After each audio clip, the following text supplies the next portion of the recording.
As we begin looking at the Hebraic roots of the Christian faith, we're going to see a lot of things that we probably have never seen before.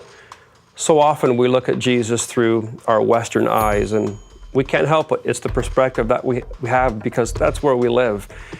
And we have something called the gospel according to Hollywood. And every time we look at Jesus, he's got blonde hair and blue eyes and a British accent. And he's so far removed from his original culture, which was a Jewish culture, a Hebraic culture. And he was raised in that. Even his name, we say in English, is Jesus, but the name that his mother gave him was Yeshua, meaning salvation. And so what we want to do is we want to go back 2,000 years, go back in time, and understand him in his culture, learning that when he said things with purpose. There was a reason why he said the things that he did. Sometimes he uses analogies or illustrations that we in the West, we don't always understand. But we've got to understand that the people in his time knew exactly what he meant. Let me give you an example. Sometimes Jesus would say things that would garner very little attention. But other times he would say something and the Pharisees would become so upset they would yell at him and want to run him out of the city or the synagogue. And then we read it from our English perspective and it doesn't seem so bad. And we think, what in the world is going on? Why are they getting so mad? Once when Jesus was conversing and speaking with the Pharisees and he had a crowd of people around him, which he often did, he said, guys, I am the way, the truth, and the life. And he says, no man goes to the Father unless he goes through me.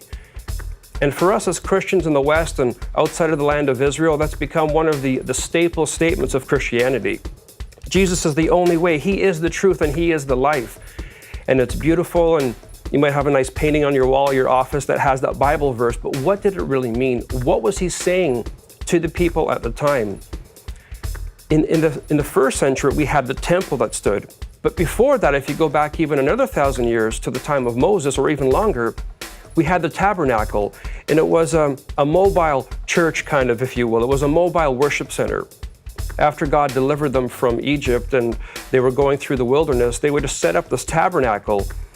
And however long God would tell them to stay, they would set it up and they would have sacrifices and they would go through all of the rituals. And then when God would say it's time to move, and they'd go on to the next place. But what we don't know about that process is how it was set up. I've had the privilege of being in a life-size replica of this tabernacle in Israel, and it totally blew my mind because what I learned there, I now want to pass on to you. And we're going to understand what Jesus was saying when he said, I am the way, the truth, and the life. There was a process of gates that you had to go through before you got into the Holy of Holies, that final room. And you guessed it, that first gate was called the way. It was the way into the presence of God. And then the second stage, or the second gate, was called the gate of truth. For there was the Bible, for there was the showbread and the candelabra. And then you went to the final stage, which was called, so you had the way, the truth, and then you had the gate of life. Because when you got to that gate, then the curtains would be open and the presence of God was there.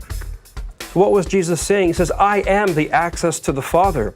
There's no other way. You can follow other rabbis, you can follow other teachings, but the only way you're going to get to know the true God, the God of Abraham, Isaac, and Jacob, is if you follow me.